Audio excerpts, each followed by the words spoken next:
Hello, this is Stephen Wingate, Associate Professor of English at South Dakota State University, and this prose poem is called Octet for My Future South Dakota Selves. When I finally move to Wall, I'll stop dressing up like I'm from somewhere else and become the guy who hangs out with the jackalopes at Wall Drug, chatting up tourists, and management will think about kicking me out, but decide against it because I'm too good for business, and eventually they'll pay me to hang out and dust the jackalopes, and won't it be fun watching me turn from outsider to local good luck charm? When I finally move to Wall Bay, I'll make my own canoe by hand and drift out to the lake each morning to greet the sunrise with complicated prayers in a language I discovered beneath a pile of rotting trees, and I'll use these prayers to conjure up a religion nobody else will know about until somebody kicks the rock I hid it under, at which point it will coalesce into a mist and speak the secret name before drifting off until somebody else conjures it again.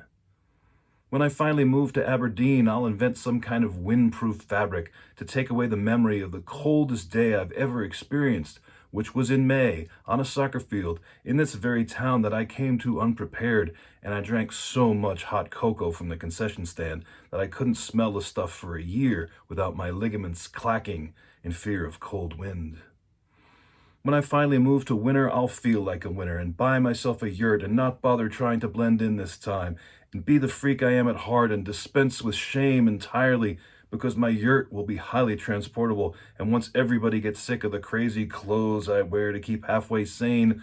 I'll run off into the night leaving nothing behind but a mountain of stuffed animals soaked in kerosene waiting for their perfect match. When I finally move to Presho, I'll ditch the yurt and resume my desperate attempts to blend in as I study on the sly to become a shaman in several Siberian traditions simultaneously.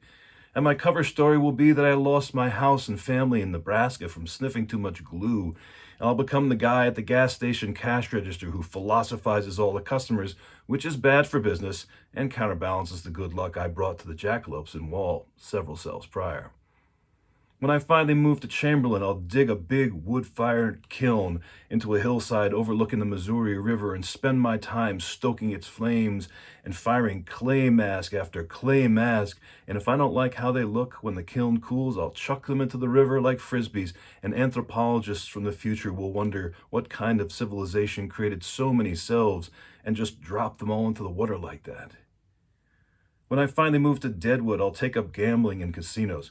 I mean, why the heck not after gambling so long with my life? And when I win a ton of money at slots, I'll buy expensive versions of the most South Dakota clothes I can find, so nobody can ever tell me that I dress like I'm not from around here again.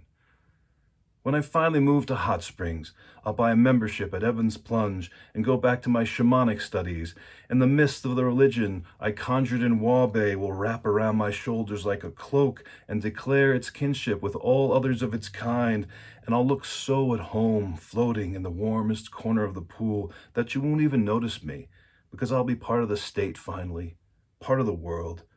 and wandering is the last thing I'll feel like doing.